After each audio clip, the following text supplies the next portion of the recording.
Bonjour à tous, c'est Expert TV et on se retrouve aujourd'hui pour une nouvelle vidéo. Aujourd'hui, nous allons parler des Traîtres. Les Traîtres, la nouvelle émission d'M6 qui est arrivée à l'antenne l'année dernière. Et ben, les Traîtres, l'émission, le nouveau jeu d'aventure d'M6 est revenu hier en prime time pour une saison 2 avec un nouveau casting, un nouveau château et avec toujours le même animateur, Eric Antoine. Bon, en tout cas, on va en parler dans cette vidéo des nouveautés de cette saison 2 des Traîtres et je vous dirai ce que j'ai pensé de l'épisode du premier épisode de la saison 2 d'hier. Avant ça, n'oubliez pas de partager, de liker et d'aimer la vidéo. Si ce n'est pas déjà fait, de vous abonner bien évidemment. Donc au niveau de la diffusion, cette année c'est diffusé tous les mercredis à partir du 12 juillet à 21h10, donc à partir d'hier.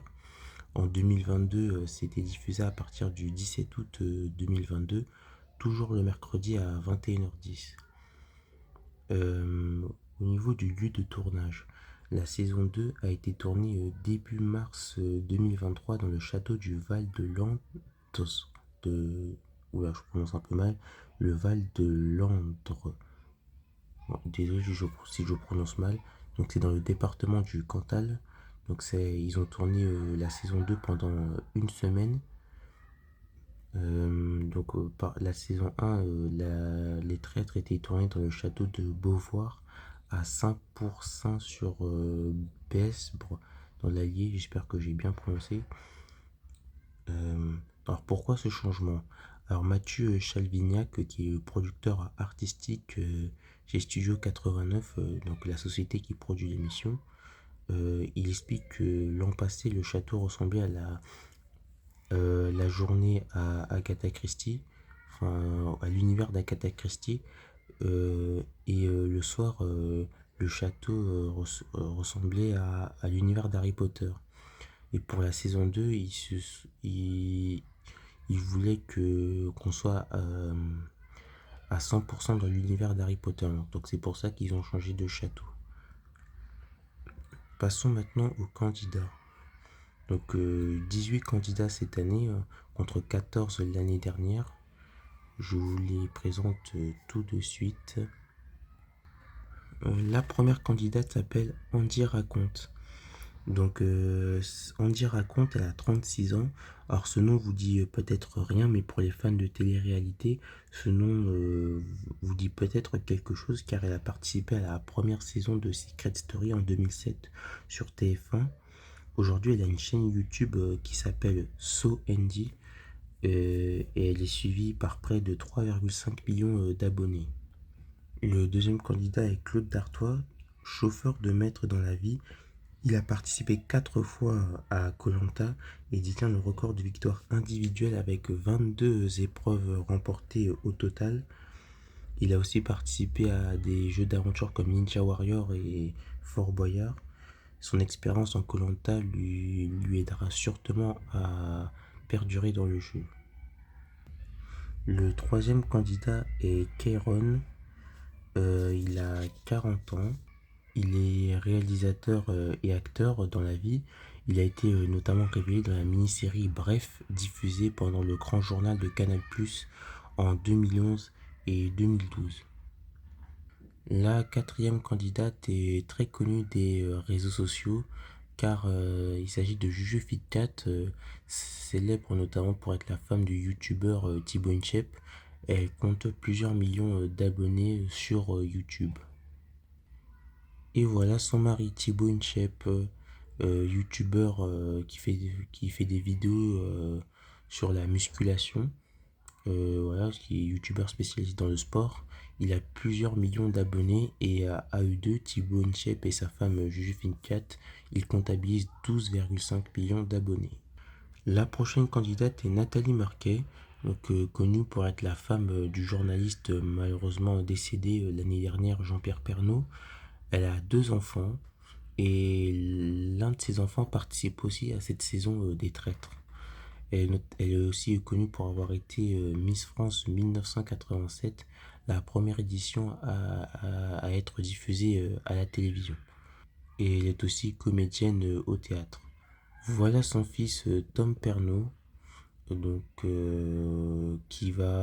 avec qui Nathalie va faire, va peut-être être adversaire dans Les Traîtres. Et voilà la surprise de ce casting, hein. Il a 68 ans, il s'appelle Jean Lassalle et c'est le premier candidat à la présidentielle à participer à une émission de divertissement comme celle des traîtres. Donc c'est assez étonnant de le voir dans cet exercice. On va voir comment il va s'en sortir, mais je pense que ça va être assez drôle de le voir dans cette émission. Et on l'a vu hier d'ailleurs. Charlotte de Turckheim, elle a 68 ans, donc le même âge que Jean Lassalle. Elle est actrice et réalisatrice. Lui, son nom vous dit peut-être absolument rien, mais pour les fans de jeux télévisés, vous le connaissez peut-être. Il s'appelle Christopher et il est l'un des plus grands champions du jeu N'oubliez pas les paroles, diffusé tous les soirs à 18h40 sur France 2 et présenté par Nagui. Il avait remporté en avril 2022 39 victoires et 309 000 euros, ce qui fait de lui aujourd'hui le 10e plus grand champion de l'histoire de N'oubliez pas les paroles. Christopher. Elle, c'est Caroline Margaridon, elle a 57 ans. Elle est dans l'émission Affaires conclues diffusée tous les après-midi sur France 2 depuis 2017. Alors lui, on va pas s'attarder longtemps là-dessus. Il a 37 ans et il est animateur radio, c'est Guillaume Play. Voici Natacha Saint-Pierre. Elle a 42 ans, elle est chanteuse, comédienne. Elle a notamment été révélée dans les années 2000 grâce à sa participation à l'Eurovision en 2001. Elle a aussi représenté l'Eurovision dans les années 2000. Euh, et elle a aussi collaboré avec, notamment avec Pascal Obispo. L'Eurovision qu'elle co-animera aussi en 2014 avec l'animateur Cyril Ferraud. Lui, c'est Vincent Cespedes. Il a 49 ans, il est philosophe. Il a beaucoup écrit sur la télévision. En 2001, il avait notamment écrit un bouquin nommé I Love to You, en référence à Love Story, le phénomène télé de cette année. C'était le premier livre français sur la télé-réalité qu'il écrivait et il n'avait pas été tendre vers la célèbre émission d'M6. Un autre Vincent, voici Vincent Dezania. Il a été révélé dans la matinale de M6 Morning Life avec Benjamin Morgan et Michael Youn. Il fait aussi partie du groupe, il a fait partie du groupe Les Bratislava Boys créé par ce même Michael Youn et il a joué dans des films connus comme Babysitting, Babysitting 2 en 2014 et 2015. Voici Norbert Tarrer, il a 40 ans. Il a été révélé dans la saison 3 de Top Chef en 2012. Il est à la tête de plusieurs émissions culinaires dans le groupe M6, à l'instar de la meilleure boulangerie de France. Voici Jennifer ou Jennifer Demey, je sais pas comment on dit. Donc Jennifer Demey, on va dire, elle est présentatrice météo sur M6. Et elle est aussi ostéopathe dans la vie. Et la dernière candidate, donc pour les fans de sport, vous la connaissez tous, il s'agit de Laura Flessel, elle a 51 ans. Elle est escrimeuse française la plus décorée de France avec 5 médailles olympiques. Elle a été aussi nommée ministre des Sports en 2017, mais son mandat a duré qu'un an. Donc ministre des Sports en 2017 sous le gouvernement d'Édouard Philippe et d'Emmanuel Macron. Voilà pour les 18 candidats de cette année. Qui va gagner parmi les 18, on le saura dans quelques semaines. A noter que c'était David Douillet et Clémence Castel, donc le l'ex-judoka et ministre des Sports aussi, comme Laura Flessel, et l'aventurière emblématique de koh qui avait gagné la saison 1 l'année dernière avec près de 35 000 euros de gains de mémoire. Et cette année, je crois 50 000 euros à gagner. Bref, au niveau des audiences, qu'en est-il? Alors, il est à noter que la saison 1 en moyenne a fait 2 100 000 de téléspectateurs, 12,8% des 4 ans et plus. Et pour le lancement de cette saison 2, alors est-ce que ça a marché ou pas? Vous le voyez à l'écran, ça a pas, c'est très moyen. on le voit, TF1 est promis avec 3 335 000, un 19% de part d'audience. Deuxième, et c'est une surprise, c'est la carte au trésor qui a cartonné à plus de 2 350 000 téléspectateurs, 14% de part d'audience. D'habitude, le jeu fait entre 10 et 11% de PDA. Là, 14%, c'est un carton pour France 3. À noter que la part d'audience sur les ménagères est de 11% pour la carte trésor, donc c'est vraiment énorme. Pour France 3, c'est un carton. C'est rare que sur cette cible-là, France 3 atteigne ce score-là. Et donc, en fait, Pure Média, eux, ils classent en fonction de la part de marché, mais en téléspectateurs, c'est M6 qui est troisième des audiences avec Les Traîtres. Donc on le voit à 1 846 000 téléspectateurs.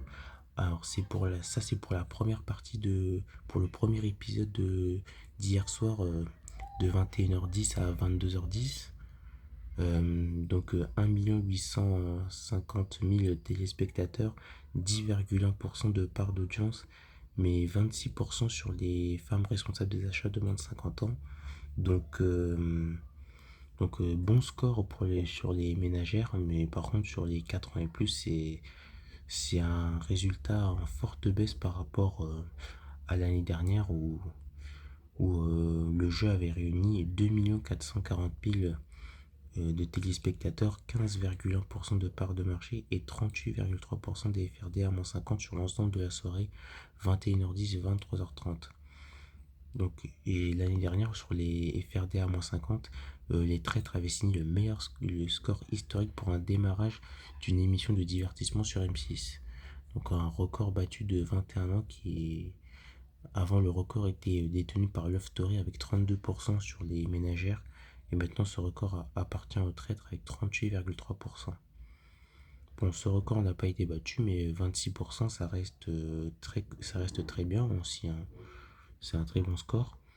Donc, la partie 1, l'épisode 1 a réuni 1 850 000, 10,1% sur les 80 et plus, 26% sur les FRD à moins 50.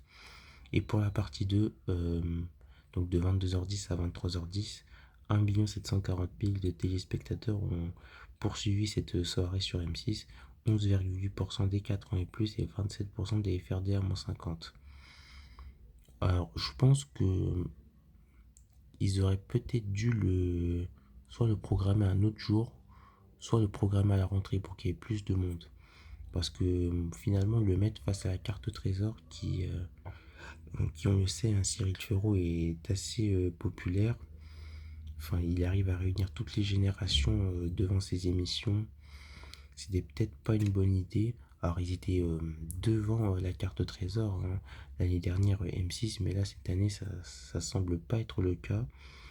Donc, il aurait peut-être été plus prudent de programmer un autre jour les traîtres ou alors le programmer à la rentrée pour que plus de monde regarde cette saison 2. Alors, du coup, qu'est-ce que j'ai pensé de ces premiers épisodes des traîtres hier? Eh ben, j'ai trouvé que pour un premier épisode de saison 2, euh, ben, je trouve que les traîtres ne méritent